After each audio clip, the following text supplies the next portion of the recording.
நாம் பார்க்க போகிறதான ஒரு பெரிய சத்தியம் என்னவென்றால், நீ ஆண்டவருக்கு ஒரு கோதுமை மணியாய் இருக்கிறாயா, இல்லை ஆண்டவருக்கு ஒரு பதராய் இருக்கிறாயா?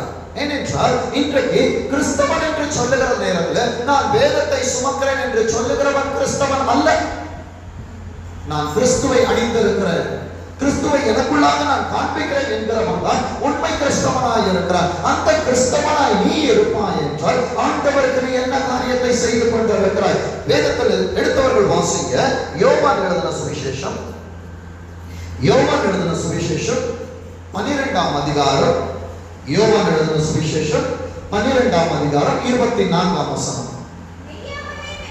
மெய்யாகவே மெய்யாகவே சத்தியமா சொல்றப்பா, என் ஆண்டவர் ஒரு ஆசீர்வாதத்தை உறுதிப்படுத்துகிறதான நேரத்தில் அவர் 2 முறையாய் சொல்வார், நிச்சயமாகவே நான் உன்னை ஆசீர்வதிக்கவே ஆசீர்வதித்து.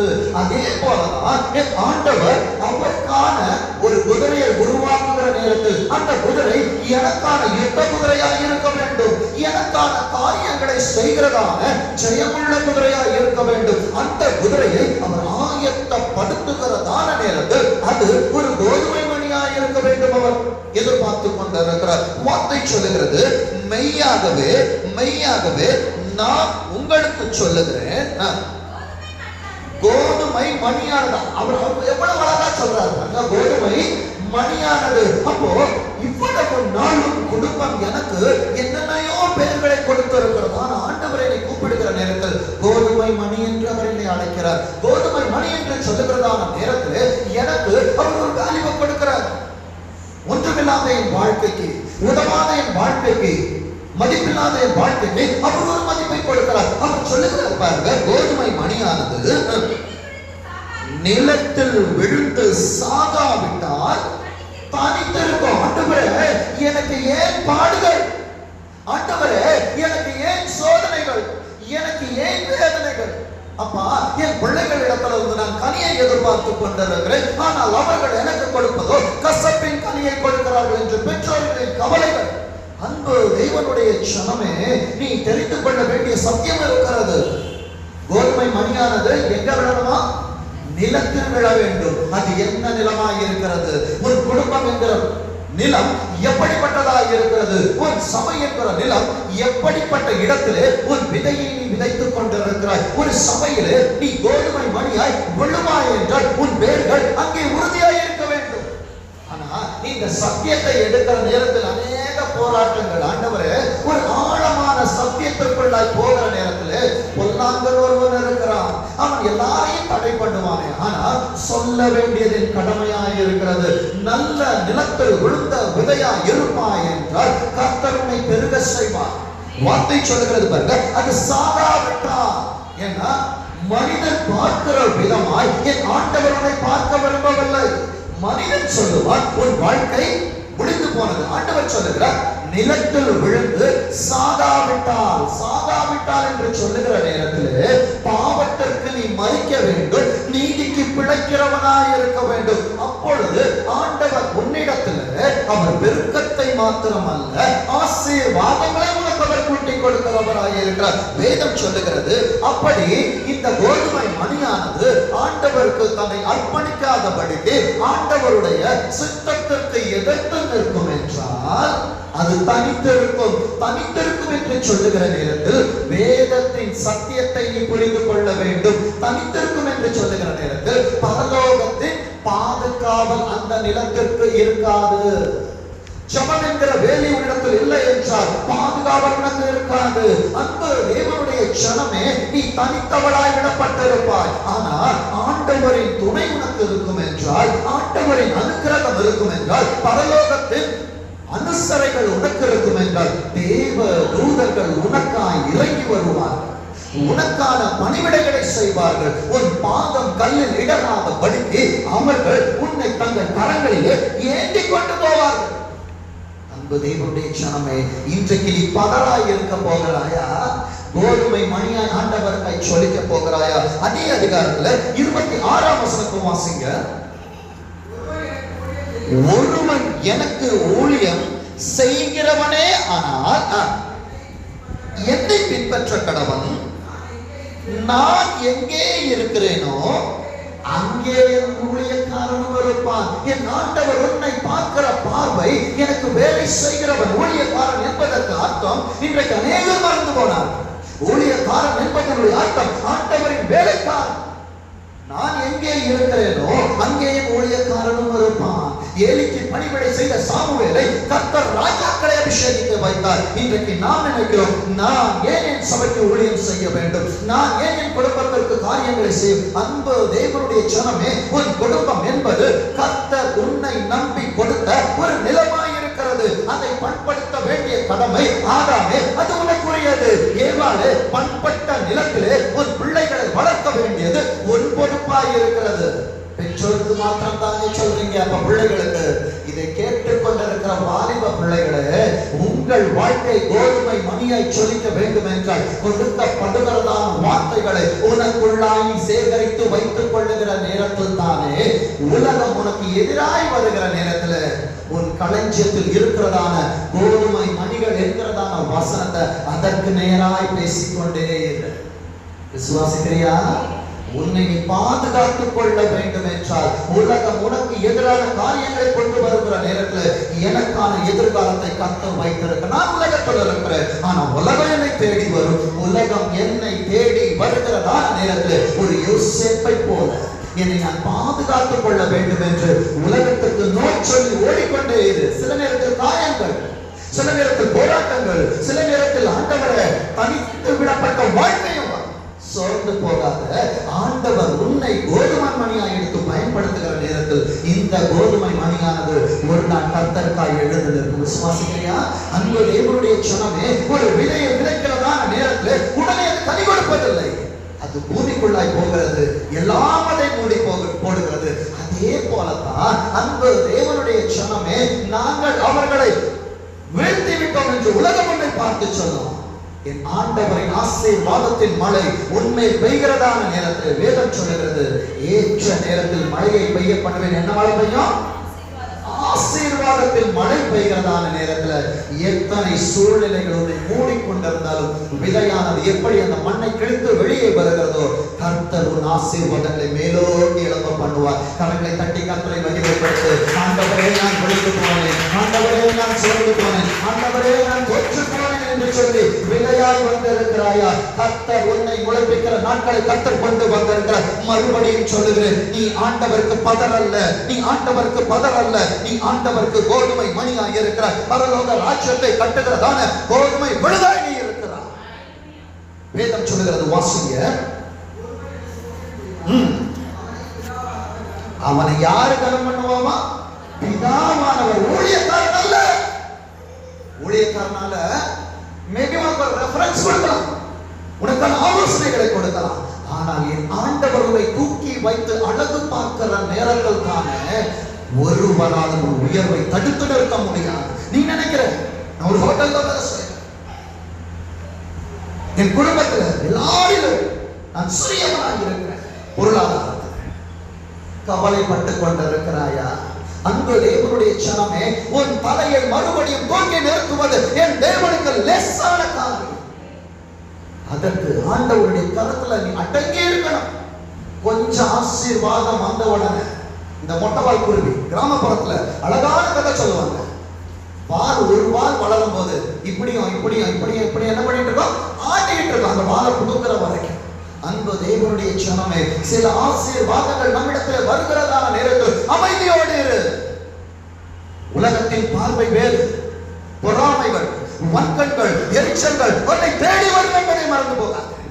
நம்ம இன்வைட் பண்றோம், என்கிட்ட இருக்கு, பிள்ளைகளின் அழகா பாருங்க. இல்ல, அன்பு தேவனுடைய ஜனமே, பாதுகாக்க வேண்டியதான சில காரியங்களை கர்த்தருக்காக நீ பாதுகாத்துதான் ஆக வேண்டும். களஞ்சியத்தில் எடுத்து கொண்டு போய் உன் பிள்ளைகள், உன் கோதுமை மணிகள், இந்த கோதுமை மணிகளை வாழ்க்கை என்கிறதான களஞ்சியத்தில் கொண்டு போய் சேர்க்கிற வரைக்கும் அவர்கள் பொறுப்புக்குரியது. வாசிங்க பார்ப்போம். மத்தேயு 3ஆம் அதிகாரம், மத்தேயு 3ஆம் அதிகாரம் 12ஆம் வசனம். மத்தேயு 3:12. தூற்றுக்கூடை என் ஆண்டவரின் கையில் இருக்கிறது. நல்லா கவனிங்க, என் ஆண்டவருடைய கையில் அவர் கூடையை வைத்திருக்கிறார். அடுத்தது அவர் தமது களம் என்று சொல்லுகிற நேரத்தில் சபை அவருக்கு வாசஸ்தலம், அவர் நன்றாய் விளக்கி என்று சொல்லுகிற நேரத்தில் நீ வருவதற்கு முன்பாக ஆண்டவர் இந்த இடத்தை அவர் சுத்தம் செய்து பரிசுத்த ஆவி ஆனவரால் அவர் நிறைத்து வைத்திருக்கிறார். ஆனால் நீ வராமல் இருப்பாய் என்ற ஒரு பாத்திரம் பெருமையாயிருக்கும் என்பதை கர்த்தருக்கு கொடுக்க வேண்டிய கனத்தை நீ கொடுப்பாய் என்றால் உன்னை அவர் கனம் பண்ணுவார். வார்த்தை சொல்லுகிறது, என்னை கனம் பண்ணுகிறார், பிதாவானவர் கனம் பண்ணுவார். பிதாவின் ஆசீர்வாதம் உனக்கு இருக்கும் என்றால் ஒருவனாலும் உனக்கு முன்பாக எதிர்த்து நிற்க முடியாது. வார்த்தை சொல்லுகிறது பாருங்க, நன்றாய் விளக்கி தமது கோதுமையை களஞ்சியத்தில் சேர்ப்பார். தமது கோதுமை என்று சொல்லுகிற நேரத்தில் இங்கே உட்கார்ந்து கர்த்தருடைய வார்த்தையை கேட்டுக் கொண்டிருக்கிற அந்த கோதுமை மணிகளே, களஞ்சியம் என்பது பரலோகம். எப்படி ஒரு பிள்ளைகள் உனக்கு கோதுமைகளாக இருப்பார்கள் என்றால் வாழ்க்கை களஞ்சியமா இருக்கிறதோ, கர்த்தருடைய சபைக்குள்ளாக நீ ஒரு கோதுமை மணியா இருக்கிற நேரத்திலே பரலோகம் உனக்கு ஒரு களஞ்சியமா இருக்கிறது. அந்த களஞ்சியத்திலே நீ காலடி எடுத்து வைக்க வேண்டும் என்றால் என் ஆண்டவர் களத்தை போரடிக்கிறதான நேரத்திலே அந்த ப்ராசஸை பார்த்தா கிராமப்புறத்துல போரடிக்கிறவங்களுக்கு தெரியும் அது எவ்வளவு வலி. தூக்கி அடிப்பாங்க, மிதிப்பாங்க, கொண்டு போய் ரோட்ல கட்டுவாங்க. இன்றைக்கு உன் நிலைமை தூக்கி எறியப்பட்ட நிலைமையிலும் இருக்கலாம். நீ களஞ்சியத்தில் சேர்க்கப்பட போகிறாய். விசுவாசிக்கிறியா? ஏன் இந்த பாடுகள் என்று சொல்லி ஆண்டவரிடத்தில் கேட்டாயே, இது பாடுகள் அல்ல, நீ அனுபவிக்க போகிறதுக்கான ஆசீர்வாதத்தின் அடித்தளம் என்பதை மறந்து போகாது. ஒரு வீட்டை நீ கட்டுகிற நேரத்திலே அங்கே அஸ்திபாரத்தை எவ்வளவு ஆழத்திற்கு போடுகிறாயோ, இன்றைக்கு அத்தனை ஆழத்திற்கு கீழாய் நீ கிடந்தாலும் உனக்கு மேலாய் மனிதர்களே நடந்து சென்றாலும் கர்த்தர் உன்னை உயரே எழுப்புகிற நேரத்தில் ஒரு ஆசீர்வாதத்தை ஒருவரும் தடுத்து நிறுத்த முடியாது. கர்த்தரே உனக்காய் யுத்தம் செய்வார், கர்த்தரே உனக்காய் யுத்தம் செய்வார். நீங்கள் சும்மா இருப்பீர்கள் என்று ஆண்டவர் சொன்னாரே. இன்றைக்கு யுத்தத்தோடு காயத்தோடு ஆண்டவர் எனக்கு உதவி செய்வாரா என்கிற நெருக்கத்தோடு கடந்து வந்திருக்கிற மகளே, உனக்கான வார்த்தை இதுதான். கர்த்தர் உனக்காய் யுத்தம் பண்ணுவார். கர்த்தர் இன்றைக்கு உன்னை களஞ்சியத்தில் சேர்த்து கொண்டிருக்கிறார். அழுது கொண்டிருக்கிறார். சொல்லுங்க, நான் என்ன பண்ண மாட்டேன், அழமாட்டேன். ஜெயத்தின் மாதத்திலே ஜெயம் கிறிஸ்துவின் கரத்தை பிடித்துக் கொண்டு நான் நடந்து கொண்டிருக்கிறேன் என்று சொல்லிப்பாரு. இப்போ வாசிங்க சங்கீதம் 1ஆம் அதிகாரம் 4ஆம் வசனம் சொல்லுகிறது பாருங்க. துன்மார்க்கரோ, அவர்களுக்கு களஞ்சியங்கள் இல்ல, அவர்களுக்கு சபை கிடையாது, அவர்களுக்கு தேவனுடைய வாசஸ்தலம் கிடையாது. மனம் போன வாழ்க்கை. எப்ப வேணாலும் ஆண்டவரை தரலாம், எப்ப வேணாலும் ஆண்டவரை பார்க்கலாம். ஆண்டவர் சொல்லுவார், நான் உங்களை அறியே. அன்னைக்கு சொல்லுவோம், ஆண்டவரே உங்க நாமத்தினால நான் தீர்க்க தரிசனம் சொன்னேன், உங்க நாமத்தினால நான் பிசாசத்தை ஓட்டினேன், உங்க நாமத்தினால எல்லாவற்றையும் செய்தேன். நீ எல்லாவற்றையும் செய்தது உண்மைதான். மகா சபையிலே தேவனை எழுந்தருளினாரே, அந்த எழுந்தருளின தேவனை ஒவ்வொரு வாரமும் நீ தரிசித்தாயா? என்ன சொல்ல போகிறார், என்ன சொல்ல போகிறார்? அன்பு தேவனுடைய சொன்ன வார்த்தை சொல்லுகிறது, துன்மார்க்கரோ அப்படி இராமல் காற்று பறக்கடிக்கும் பதரை போல் இருக்கிறார்கள். அன்பு தேவனுடைய ஜனமே, சோதனைகள் வருகிற நேரத்தில் அதற்கு எதிர்த்து நிற்கிற தானி உள்ள கோதுமை மணியாய் நீ மாற வேண்டும் என்றால், நல்ல நிலத்திற்குள்ள ஒரு வேறு இருக்கும் என்றால் கர்த்தர் உன்னை கோதுமை மணியாய் மாற்றுவார். விசுவாசிக்கிறியா?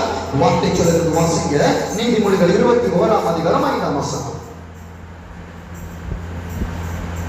நீதிமொழிகள் 21:5. ஜாக்கிரதை உள்ளவருடைய நினைவுகள் செல்வத்திற்கும் பதறுகிறவன். அப்படி பதறிக் கொண்டிருப்பாய் என்றால் உன் வாழ்க்கைக்குள்ளும் பதற இருக்கிறது.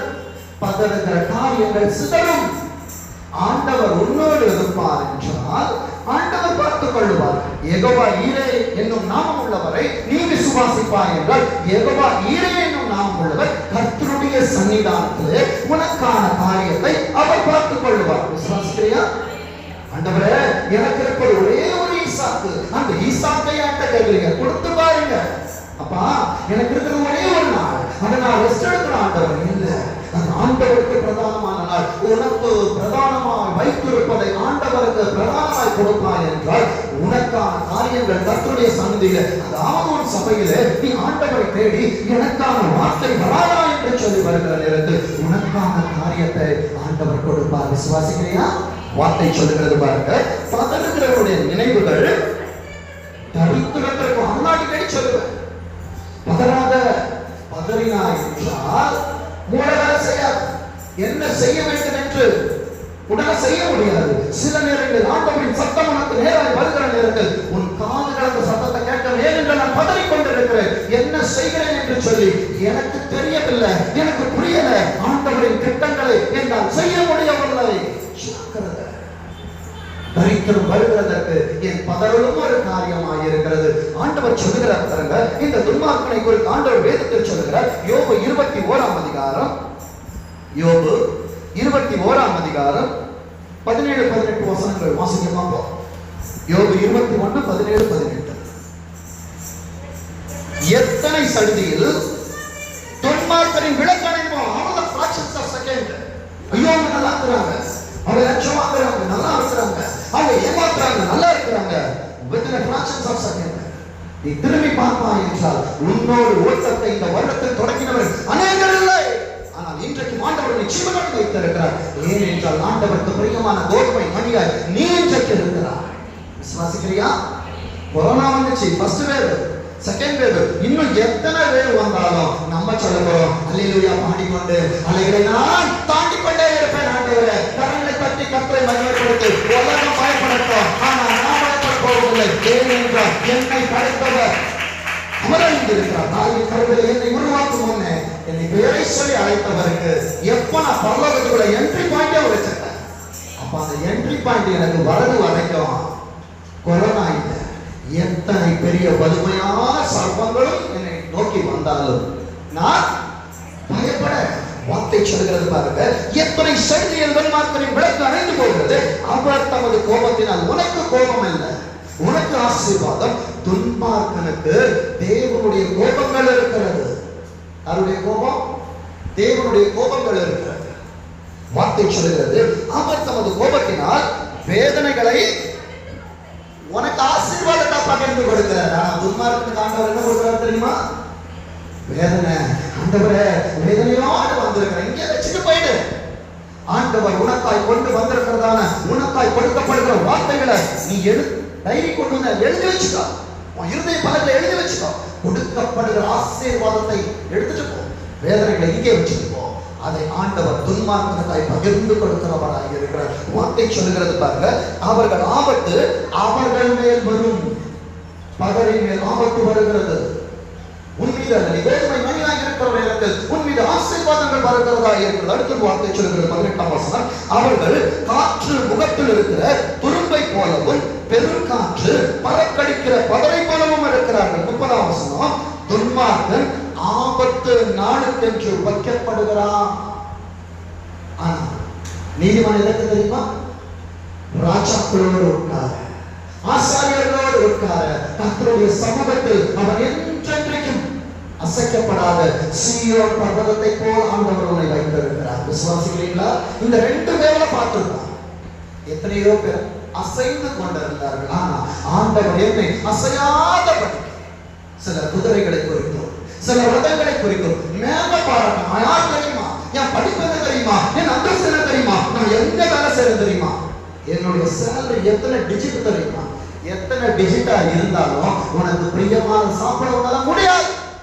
ஆனா என் சேலரி டிஜிட்ஸ்ல இல்லாமல் இருந்தாலும் எனக்கு பிரியமானது, பிரியமானவனே ஒரு ஆத்துமா வாழுவது போல நீ எல்லாவற்றிலும் வாழ்ந்து சுகமாய் இருக்கும்படி வேண்டிக் கொள்ளுகிறேன் என்று என் ஆண்டவர் உனக்கு ஒரு பெரிய ஆசீர்வாதத்தை கொடுத்திருக்கிறார். இப்பொழுதும் என் ஆண்டவர் உன்னை ஒரு கோதுமை மணியாய் அவர் வைத்திருக்கிறார், அசையாமல் நின்று கொண்டிருக்கிறார். இப்ப பார்ப்போம், ஆண்டவர் இந்த கோதுமையா இந்த பதறியா வாசிங்க. யோபு எழுதின அதே அதிகாரத்துல 21ஆம் வசனத்துல 23 வாசிங்க பார்ப்போம். ஒருவன் நிர்வாகத்தோடும் சுகத்தோடும் வாழ்ந்து என்ன குறையற்ற, சொல்லுங்க, என் ஆண்டவர் எனக்கு கொடுக்கிற ஆசீர்வாதம் எப்படி இருக்கும்? குறையற்ற நிறைவான ஆசீர்வாதமா இருக்கும். ஆனா துன்மார்க்கனுக்கு அப்படிப்பட்ட ஆசீர்வாதம் இல்லை.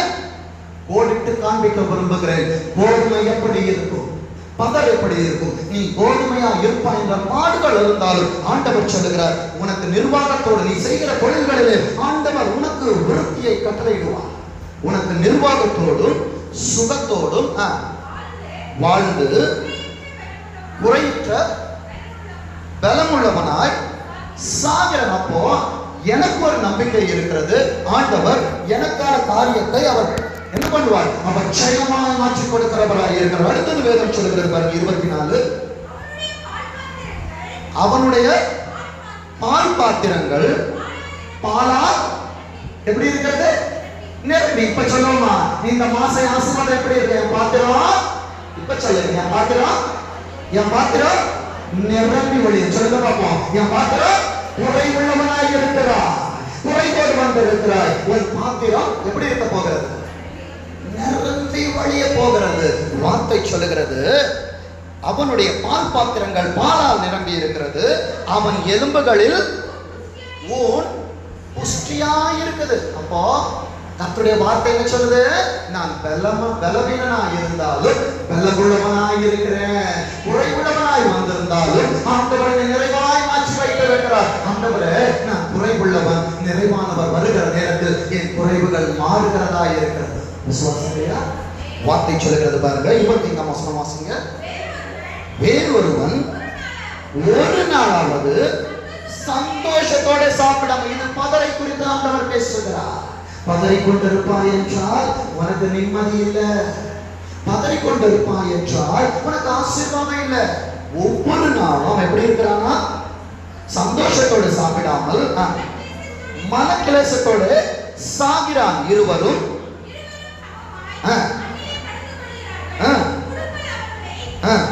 27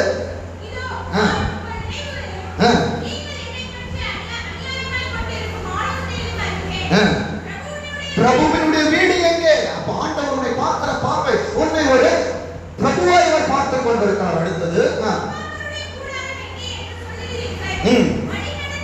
வழி நடந்து போகிறவர்களை நீங்கள் கேட்கவில்லையா? ஒவ்வொரு வாரமும் கர்த்தருடைய சத்தம் உனக்கு நேராக வந்து கொண்டிருக்கிறது, அதை நீ கேட்கவில்லையா? ஆண்டவர் உனக்கான வார்த்தையை கொடுத்துக் கொண்டிருக்கிறாரு, அந்த வார்த்தையை உனக்குள்ளாக எடுத்து வைத்துக் கொள்ளவில்லையா? மதிகடன இன்று இரவு ஜீவன் உன்னை எடுபட்டு போகும் என்றால் நீ சேகரித்தது யாருடையதாவது வச்சுதான் போனோம். எத்தனை கோடிகளை சேர்த்தாலும் என் ஜீவனை விட்டு எடுபட்டு போகும் என்றால் வெறும் கையுமாய் தான் நான் ஆண்டவரை போய் சந்திக்க போனோம். அதை விட்டுட்டு நான் என் ஆண்டவருக்காய் ஆத்தும ஆதாயம் செய்கிறவனாய் மாறுவேன் என்றால் ஆண்டவரை சந்திக்க போகிறதான நேரத்தில் ஆண்டவரை உமக்காய் எத்தனை முத்துக்களை நான் சேகரித்து வைத்திருக்கிறேன் என்று சொல்லி ஆண்டவருக்கு முன்பாக நிற்கிற நேரத்தில் கர்த்தர் உனக்கான ஜீவ கிரீடத்தை அவர் உனக்கு தந்தருவார். வாசிங்க, வார்த்தை சொல்கிறது பாருங்க. ஒரு பதரை குறித்து ஆண்டவர் பேசுகிறார், ஒரு கோதுமை மணியை குறித்து ஆண்டவர் பேசுகிறார். இப்போ ஒரு கோதுமை எப்படி இருக்கிறதான நேரத்தில் அந்த கோதுமையை ஆண்டவர் எப்படி பெருக வைப்பார் என்றால் எடுத்தவர்கள் வாசிங்க. யோவான் 6ஆம் அதிகாரம், யோவான் எழுதின சுவிசேஷம் 6ஆம் அதிகாரம் 5ஆம் வசனத்திலிருந்து வாசிங்க. இயேசு தம்முடைய கண்களை ஏறெடுத்து திரளான ஜனங்கள் தம்மிடத்தில் வருவதை கண்டு, அப்போ தெரிந்து கொள்ள வேண்டிய சத்தியம் என்னவென்றால் ஒவ்வொரு வாரங்களும் நீ சபைக்கு வருகிறதான நேரத்தில் என் ஆண்டவரின் கண்கள் உன்னை தேடிக்கொண்டிருக்கிறது. அவர் ஏறெடுத்து பார்க்கிறார். அவர் ஏறெடுத்து பார்த்து திரளான ஜனங்கள் தம்மிடத்தில் வருகிறதை கண்டு பிலிப்புவை நோக்கி, அப்போ என் ஆண்டவர் இன்றைக்கு உன்னோடு பேசுகிற சத்தியம் இருக்கிறது. ஒவ்வொரு பிலிப்பாய் நீ இருக்கிறார். உட்கார்ந்திருக்கிற ஒவ்வொருவரும் ஆண்டவருக்கான பிலிப்பாய் இருக்கிறோம். வார்த்தை சொல்லுகிறது பாருங்க. பிலிப்பை நோக்கி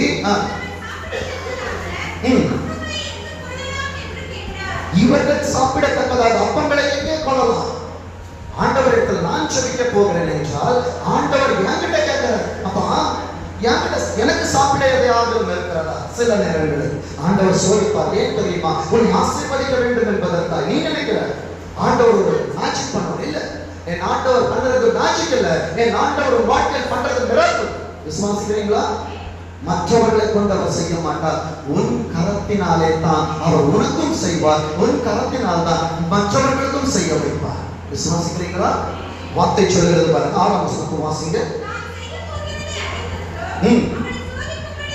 அவனை சோதிக்கும்படி அப்படி கேட்டார். அப்போ உனக்கு என்ன வேண்டும் என்பது ஆண்டவருக்கு தெரியும். ஆனா உன்னை சோதிக்கணும். உன் வாயிலிருந்து வருகிற வார்த்தைகள் என்ன? நீ விசுவாசத்தின் வார்த்தைகளை விதைக்கிறாயா, அவ்விசுவாசத்தின் வார்த்தைகளை விதைக்கிறாயே என்றால், எப்படி ஒரு தகப்பன் தன் பிள்ளையை விரும்புகிற காரியத்தை கேட்கிற நேரத்தில் அந்த பிள்ளையை அவன் சோதிக்கிறானோ, அதே போல பரம தகப்பனும் உன்னை அவர் சோதிக்கிறவராக இருக்கிறார். வார்த்தை சொல்லுகிறது பாருங்க. 7ஆம் வசனம் சொல்லுகிறது, இவர்களில் ஒவ்வொருவனுக்கும் கொஞ்சம் கொஞ்சம் எடுத்துக்கொள்ள. மாசம் என்னுடைய சேலரி இவ்வளவுதான், நான் கணக்கு பண்ணபடி கொஞ்சம் கொஞ்சம் கொஞ்சம் கொஞ்சமா நான் செலவு பண்ணாலும் ஆண்டவரே இந்த மாசம் முழுவதும் எனக்கு போதாது ஆண்டவரே. ஜெனிய கேட்டா சொல்லுவாங்க, இந்த தினத்துல பாக்குற நேரத்துல ஆறுக்கு ஃபங்க்ஷன் வச்சிருக்கிறாங்க, நல்லது, ஆனா எங்கிட்ட ஒண்ணும் இல்லைன்னா அப்ப என்னமா பண்ண போற? இருக்கிற நகையதானா கொண்டு போய் வைக்க போறேன். இப்படி இருக்கிற நகையதானா வைக்க போறேன். காற்றையும் காண மாட்டீர்கள், மழையையும் காண மாட்டீர்கள், பள்ள தாக்குகள் தண்ணீரால் நிரம்பும், கரங்களை தட்டி கர்த்தரை மகிமைப்படுத்து. அன்பு தேவனுடைய ஜனமே, நீ எதை நினைக்க போகிறாய்? உன் விசுவாசம் உலகத்தை ஜெயிக்கிற ஜெயம். அந்த ஜெயம் உனக்கு இருக்கும் என்றான். கர்த்தர் நன்மையானதை தருவார். உன் தேசம் என்பது உன் குடும்பம், அது தன் பலனை கொடுக்கிறதா இருக்கிறது. பிலிப்பு என்ன சொல்றான்னு சொல்லிட்டு அவனை சோதிக்க வேண்டும் என்று ஆண்டவர் எல்லாம் ஒரு ஃபிராக்ஷன்ஸ் ஆஃப் செகண்ட்ஸ்ல நடக்குது. உன் வாழ்க்கை வருது. ஆண்டவரே இந்த மாசம் நான் என்ன பண்ண போறேன்? உனக்கு தெரியாது, அவருக்கு தெரியும். வார்த்தை சொல்லுகிறது பாருங்க, 7ஆம் வசனம்.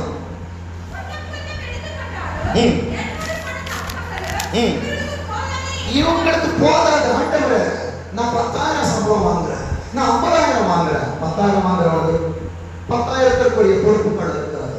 ஆண்டவரே நான் 10 லட்சம் வாங்குறேன். ஆண்டவரே இந்த கோடிகள் இருக்கிறது. அந்த கோடிகளில் இருப்பவனை போய் கேட்டாலும், நான் கோடிகள் வைத்திருந்தாலும் கடமை எனக்கு கோடிகள் தான்.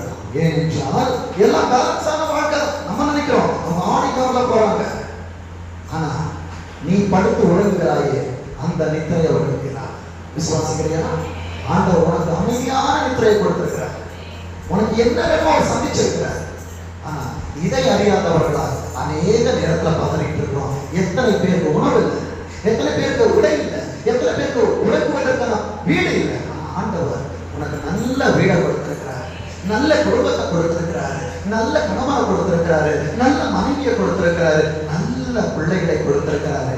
என்னைக்காவது ஆண்டவருக்கு எழும்புகிற நேரத்துல பதறாமல் நன்றி சொல்லி கொண்டிருக்கிறாங்க.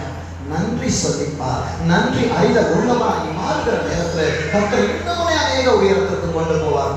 அவனை கேட்கிறான், அவன் சொல்றான், அவன் மனித ஞானத்தால் பேசுறான்ப்பா. 200 பணத்துக்கு நம்ம அப்பத்தை வாங்கினாலும் அதை கொஞ்சம் கொஞ்சமா நம்ம கம்பெனியில கொடுக்குற அப்படி பிச்சு பிச்சு பிச்சு இப்படி கொடுத்தா கூட வந்திருக்கிற எல்லாருமே என்ன பண்ணாது, பத்தாது. வார்த்தை சொல்கிறது பாருங்க, வாசிங்க.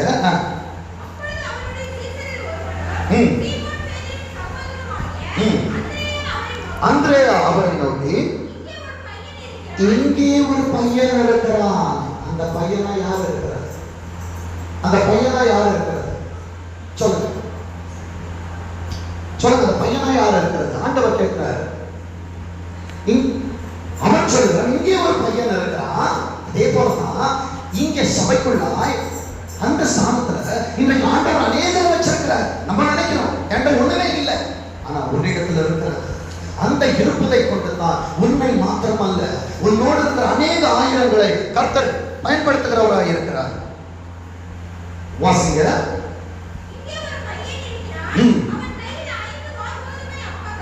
அவன் கையில எத்தனை அப்பம் இருக்குது? 5 வார்கோதுமை அப்பங்களும் 2 மீன்களும். 5 + 2 எவ்வளவு? 7. எத்தனை நாட்கள் இருக்கிறது? 7 நாட்கள் ஆண்டவரை திருப்தியாய் நடத்துவார். விசுவாசிக்கிறியா? நம்ம சொல்லும்போது ஆண்டவரே திங்கட்கிழமை நல்லா இருக்கு, செவ்வாய்க்கிழமை நல்லா இருக்கு, புதன்கிழமை எனக்கு எப்படி இருக்குன்னு தெரியாது, வியாழக்கிழமை நான் என்ன பண்ண போறேன் தெரியாது, சனிக்கிழமை என்ன பண்ண போறேன் தெரியாது சொல்லாத. 7 நாட்களும் கர்த்தருடைய 7 கண்கள் உண்மையில் அது பரிசனை உள்ளதாக இருக்கிறது. விசுவாசிக்கிறீங்களா? சொல்லுகிறான், இங்கே ஒரு பையன் இருக்கிறான். அவன் கரத்துல 5 வார்கோதுமை அப்பங்களும் 2 மீன்களும் உண்டு. ஆனால் அவைகள் இத்தனை க்ஷணங்களுக்கு ஏமாத்திரம். அன்பு தேவனுடைய க்ஷணம். நீ சொல்ற, நான் வாங்கிட்டு வர இந்த சொற்ப வருமானம் இந்த மாதத்திற்கு முழு வருமானம் எப்படி ஆண்டவர கேட்கிறோம்ல? வட்டி கடன்கள் இருக்கிறது, இஎம்ஐஸ் இருக்கிறது. ஆண்டவரை எனக்கு தேவையான காரியங்கள் இருக்கிறது, நான் என்ன ஆண்டவரை செய்வேன்? பதறுகிறாயா? வார்த்தை சொல்லுகிறது பாருங்க, இல்லாததிலிருந்து தான் ஆண்டவர் உனக்கு எடுத்து கொடுக்க போகிறார். உனக்கு மாத்திரமல்ல, உன்னை சார்ந்து இருக்கிறவர்களுக்கு ஆண்டவர் கொடுக்க வைக்க போகிற மீதமும் எடுக்க வைப்பார். விசுவாசிக்கிறியா? 7 ஒரு வாரத்தின் ஆசீர்வாதத்தை உனக்கு காண்பிச்சிருக்கிறேன். இனி பின்னால் பெரிய ஒரு ஆசீர்வாதத்தை காண்பிக்க போகிறேன். வாசிங்க. ம், ம். என் ஆண்டவர் உட்கார வைக்கிற இடம் புல்லுள்ள இடம், அமர்ந்த தண்ணீர்கள் அண்டையில என் ஆண்டவர்களை கொண்டு போகிறவராக இருக்கிறார். வாசிங்க. எத்தனை பேரு? 5000 பேர் புருஷர்கள். ஸ்திரீகளை குறித்து சொல்லல, பிள்ளைகளை குறித்து சொல்லவில்லை. அப்போ அப்நார்மலான காரியம். ஆண்டவரே, இந்த மாசத்துல என் வருமானத்தை காட்டிலும் எனக்கு செலவழிக்க இருக்கிறது. ஆண்டவரே, நான் என்ன செய்ய போகிறேன்? அதை குறித்து அவரை பார்த்துப்பார். அழைத்தவர் அவர், உன்னை விசாரிக்கிறவர் அவர். அவரிடத்தில் நீ பேசுகிற அனுபவம் உனக்கு இருக்கும் என்றால், உன் வேறானது நல்ல நிலத்திற்குள் இருக்கும் என்றால், உன் கனிகள் மேலோங்கி ஆண்டவர் எழும்ப வைத்துக் கொண்டிருப்பார். விசுவாசிக்கிறியா? வாசிக்க பார்ப்போம். அடுத்த வசனம். இயேசு அந்த அப்பங்களை எடுத்து ஸ்தோத்திரம் பண்ணி, இதற்கு அடையாளம் என்ன தெரியுமா? என் சம்பளம் வந்த உடனே நான் ஸ்வைப் பண்ணிட்டு என் பிள்ளைகளுக்கான காரியங்களை வாங்கி கொடுக்கிறேன் என்பதல்ல. வந்த உடனே ஆண்டவர்கிட்ட எடுத்து வச்சு, ஆண்டவரை, இதற்கை சம்பாதிப்பதற்கு எனக்கு பலனை கொடுத்திருக்கிறீரே அப்படின்னு சொல்லிட்டு ஃபர்ஸ்ட் ஆண்டவருக்கு ஸ்தோத்திரம் பண்ணு. இந்த அனுபவம் உனக்குள்ள இருக்கும் என்றால், உன் கோதுமைகள், நீ மாப்பிசைகிற தொட்டிகள் நிரம்பி வழிகிறதா இருக்கிறது. விசுவாசிக்கிறீங்களா? இன்றிலிருந்து ரசிச்சு பாருங்க. அடுத்தது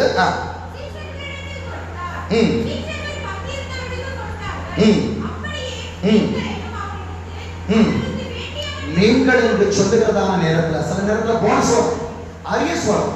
சம்பளத்தை மாத்திரம் ஆண்டவரிடத்தில் ஸ்தோத்திரம் பண்ணக்கூடாது. உன்னை நம்பி ஆண்டவர் கொடுக்கிறதான சின்ன காரியமா இருந்தாலும் பெரிய காரியமா இருந்தாலும், ஆண்டவரே என்று சொல்லி பரலோகத்திற்கு நேராக காண்பித்துப்பார். அதை அநேக மடங்கு ஆண்டவர் பெருக வைப்பார். விசுவாசிக்கிறீங்களா? அடுத்தது வார்த்தை சொல்லுறது வாசிங்க.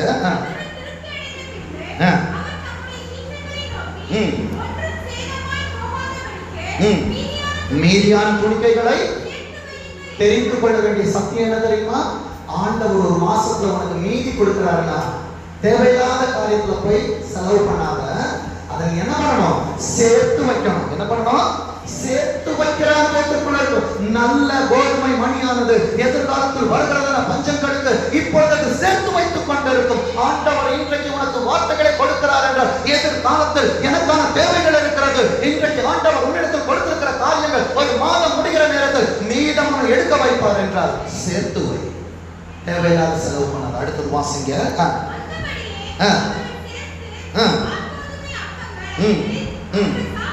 அஞ்சு அப்பத்துல அவர்கள் சாப்பிட்டு மீதியான துணிக்கைகளினாலே எத்தனை கூட 12 மாசம் என் ஆண்டவரை திருப்தியாக நடத்துவார். கரங்களை தட்டி கத்தரை மகிழ்ப்படுத்தி 7 நாள் ஆண்டவரை துதித்துக் கொண்டிருப்பார் என்றால், 12 கோடைகள் என்பது 12 மாதங்கள், 12 மாதங்கள் என்பது ஒரு வருடம். இந்த வருடம் முழுவதும் கர்த்தர் உனக்கு குறை இல்லாதபடி ஆண்டவர் நிறைவாய் உன்னை நடத்துவார். கர்த்தர் உங்களுக்காக கொடுத்த ஆசீர்வாதத்தின் வார்த்தைகளுக்கு வைத்துக் கொள்ளுங்கள். மத்தேயு 13ஆம் அதிகாரம் 12ஆம் வசனம். மத்தேயு 13:12. உள்ளவன் எவனோ அவனுக்கு கொடுக்கப்படும். அப்போ ஆண்டவர் உன்னை நம்பி கொடுத்த பொறுப்பிலே ஜாக்கிரதை உள்ளவனாக இருப்பாய் என்றால், உன்னை நம்பி கொடுத்த சபையிலே நீ உண்மை உள்ளவனாக இருப்பாய் என்றால், கர்த்தர் உன்னை இன்னும் அநேக ஆசீர்வாதத்திற்கு மேலாய் உயர்த்துவார். ஆனா பரிபூரணம் அடைவான் இல்லாதவன், ஆண்டவருடைய சமூகத்தில் இல்லாதவன் எவனோ அவனிடத்தில் உள்ளதும் சொல்லும்.